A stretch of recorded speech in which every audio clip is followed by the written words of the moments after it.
Hello, in this video I'm going to demonstrate how easy it is for you to create a show with music using the Cobra Show Creator. To begin, we'll simply click on File, then New Show. We're going to select With Music, and we're going to call this Music Demo. You then need to upload your MP3 file that you want to use, and I'll tell you ahead of time that I'm picking this particular song so I don't have any copyright issues. So you double click on the MP3 file, it loads the WAV file into the application and places it on this waveform. The next area is the media controls, and those are located over here. From this location you can actually play, pause and restart, or stop the music using these controls. Next, you can actually adjust and zoom in or zoom out of the waveform, and you do that from this bar right here. And if you want to zoom in, you simply will scroll on the right arrow if you want to zoom in. If I want to zoom back out, I select the left arrow. I'm going to go ahead and zoom all the way in so you can get an idea how close you can get, how much you can zoom in, and this will enable you to get very precise with the placement of your effects within the WAV file. So if you have a comment or a mine and you really want to nail it right on that note within the WAV file, this enables you to do that. So it really provides you the ability to have some real precision with the placement of your cues. The next section is over here where you can adjust the waveform height.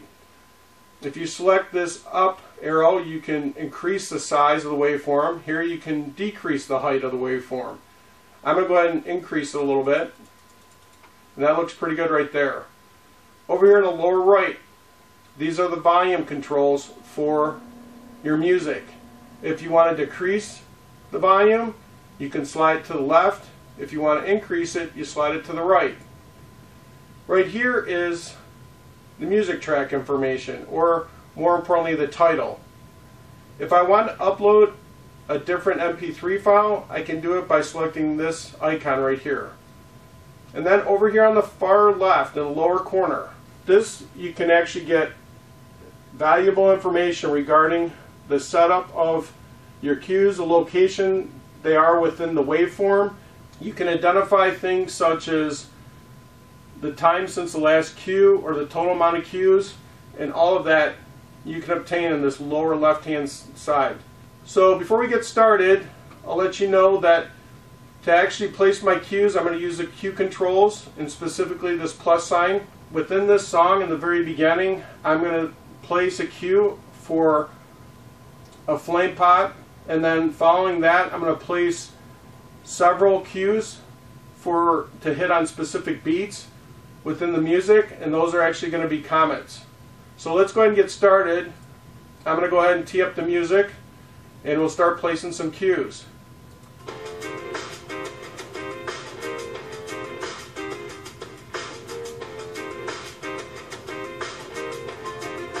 So that's where I want the flame pot. Now I'm going to hit some beats.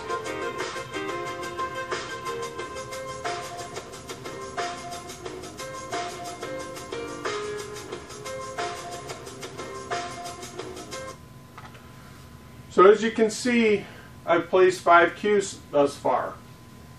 And no, I didn't quickly count these rows up here. I actually looked over here in the lower left, and you can see total cues 5. You can also tell on the waveform itself, the actual cues are highlighted in yellow.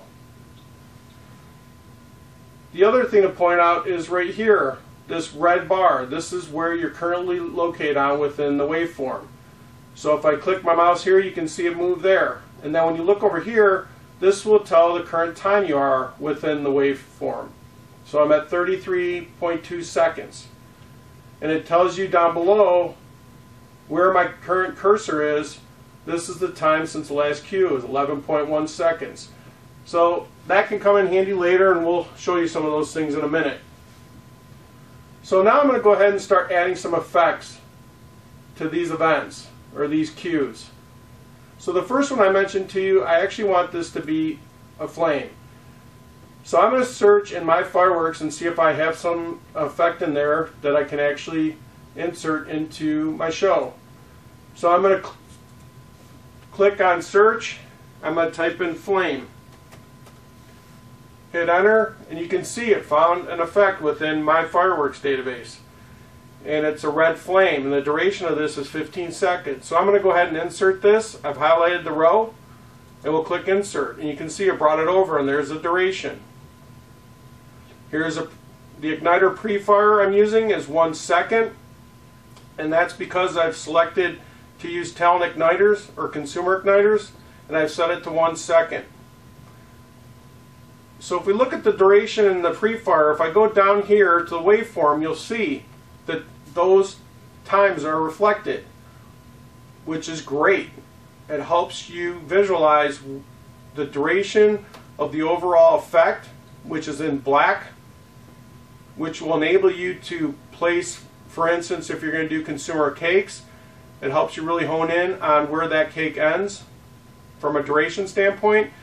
And then you'll see here this red section, which is preceding the actual cue when it's supposed to fire. And that's the pre-fire duration. So the application itself takes that into account and takes that 1 second at a time and incorporates it into the pre-fire. So now we're going to add some additional effects. So I mentioned to you that I was going to do comets, but before I get into that, just to point out, on these flames I'm actually going to do 3 of them. But I don't need to add 3 separate events for that, because within the Cobra firing system I'm actually able to add on the 18M up to 4 consumer igniters in parallel. And for this particular one I'm actually going to have 3 of them.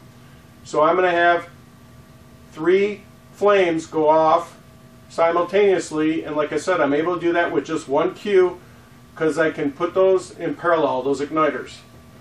So in the next 3 I actually want these comets to hit on different beats.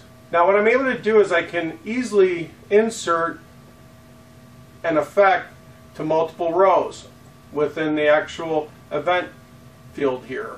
And I'm able to do that by clicking on the first one, and then I hold down the control key on the keyboard and I click my mouse on the ones that I want to highlight for that particular effect. So now I'm going to go ahead and do a show all, and I'm going to look for some comets.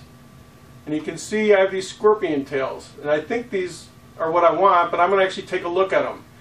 And I double click on it, and like I mentioned to you in a previous video, it actually has the YouTube player incorporated into the application, so I can view the effect before I select it. So I'm going to go ahead and click on it, and this gives me a really good idea what it's going to look like before I select. So that's a really nice bright comet. I think that's going to work out well. So I'm going to go ahead and pause it, and I'm going to click insert because I have all 3 rows highlighted. And you can see it brought it over, including the duration. So now I'm ready to place my next one, and this is actually going to be a consumer cake. So I can see it's supposed to start right here based on when I clicked on it, and if I click on the one above it, this is the scorpion tails. You can see it actually shows the name of it on the bottom here, and it shows the durations. So if I look at it, there's actually going to be a gap here in time. So I really want it to probably be a little bit earlier. So I'm going to go ahead and place my mouse right there and click, and I'm going to add a cue. And you can see it added one in between. Now this one, I don't need a second one that quick, so I'm going to go ahead and delete it. So I can either right click, go to delete, and do all selected, or I can highlight the row and simply click the delete under cue control. So I'm going to do that. You get prompted to confirm, yes. Now I'm going to zoom in on the waveform for a minute. Alright. So now it's time for me to select my next effect. And so I'm going to go ahead and click on this last one, and I'm going to choose the actual consumer cake that I want. I actually want something that's going to be a heavy hitter, so 500 gram, and I want to have a lot of shots to kick off the show after the comet. So guerrilla warfare looks like the perfect choice. So I'm going to go ahead and click on it and insert it.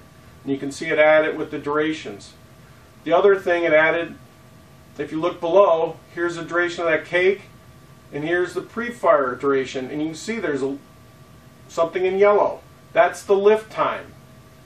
So there's actually a lift time within this particular cake. I've added it's 0.6 roughly, and so it's going to factor that in as well on the overall pre-fire time. So now I want to put my next cake, and I'm going to do another consumer one, and this one, guerrilla warfare, is pretty quick. So I'm going to go ahead and just put something at the end.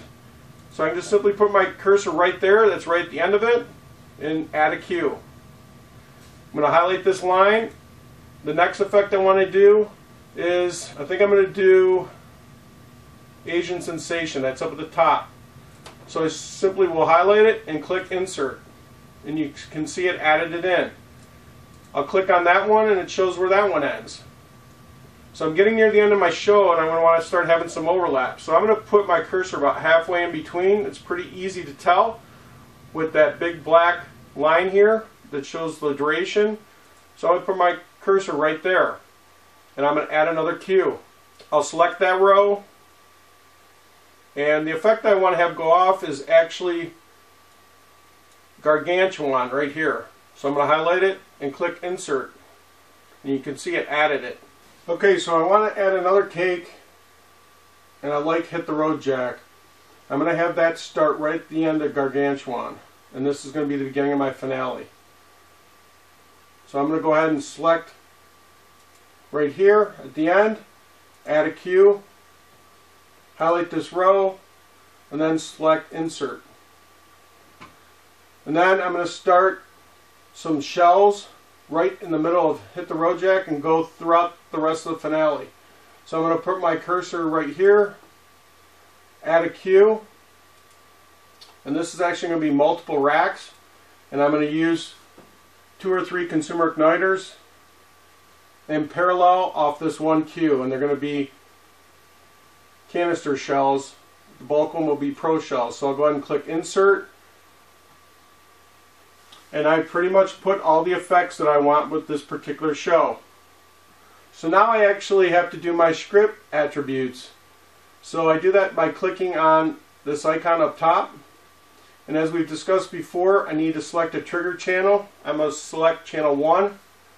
The trigger button this time, it brings up the remote. I'm going to select step. I'm not going to actually use a confirmation button. But if I wanted to, this would give me an additional level of security by requiring you to press 2 buttons in order to start your script. The return channel, I'm going to have 1. And so now I'm ready to go. I can go ahead and generate my script, right? So I'm going to go ahead down here and click Create Script. Oh, I got an error message. There are script errors. And you can see that it's highlighted some rows. I forgot to put in my channel and queue information. This is another example of the built-in error checking within the application. So from a simplicity standpoint, I'm just going to put in channel 1 across the board, but you could select either 0 through 99. But I'm going to put 1 in just to simplify things. Regarding your queues, these don't have to be in a specific order, but I'm going to go ahead and just do 1 through 9.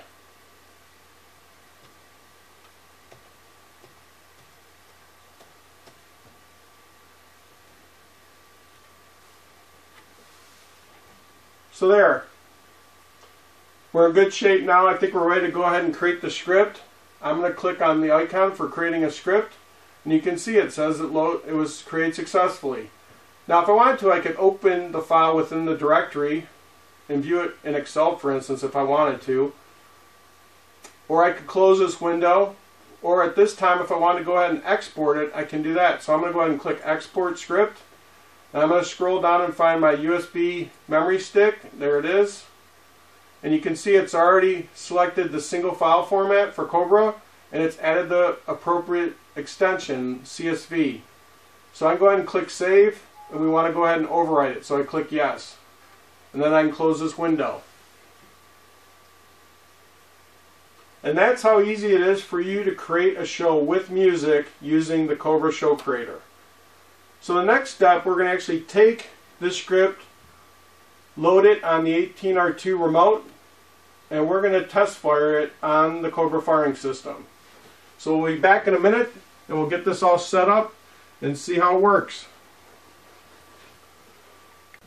So here is the setup for our test of our timed event with music show that we created. On the far left there's 3 strobes that are going to simulate the actual flame pots, and then I have various smokes effect that are going to go off as we go through the show, and then we'll wind up finishing with these 3 larger smoke items. So we're in the dead of winter. Wanted to go ahead and show you the demonstration of the actual setup of this show, so we're using some smaller effects. Okay, so we're ready to do the test shoot of the time event with music show that we created. So we're good to go. I have continuity on the field module on cues 1 through 9. I'm going to go ahead and tee up both the music and hit start at the same time. I can't wait till Cobra releases the audio box. That's supposed to come out soon. That would enable you to synchronize your remote with the audio box, and you would not need to subsequently push the fire button and the button for the music at the same time. That would all be controlled centrally by the 18R2. So it's showtime. We're going to go ahead and kick off, like I said, the music and the script. So I'm going to go ahead and arm the system, and both of them are armed. And if you recall, we had set up the step button to actually initiate the show or start the script. So I'm going to go ahead and do that and turn the music on at the same time. So here we go.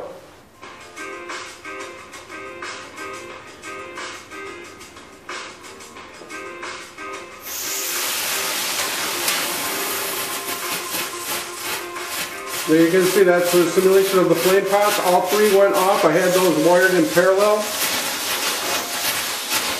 There goes the next 3 effects.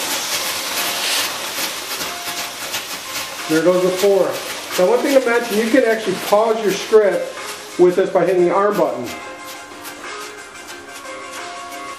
So I went ahead and paused it, and I'll show you right here. You can see it's on pause.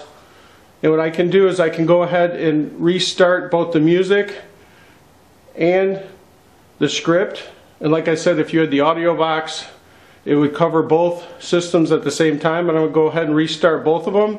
And then the other feature I'm going to show you is I'm going to let the first larger smoke go, and then I'm going to actually hit the step button on the remote, and that enables you to actually step to your next event. Say if you are off on your timing and you have a gap within your show, you can simply hit the step button during the script, but as it's running, it would go to the next cue.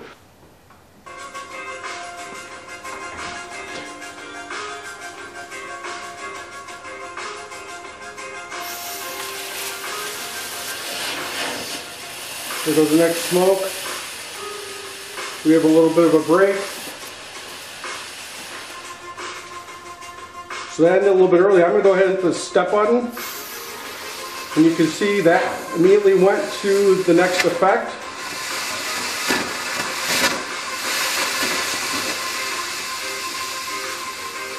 We got 2 left to go. It's counting down.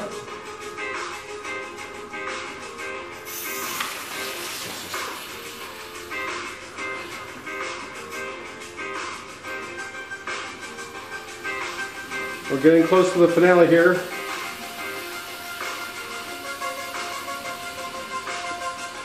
Excuse the smoke, this was the easiest thing I could do at this time. And there goes the last effect. So we had a successful test of our time event show with music using the Cobra firing system. Thanks a lot for watching.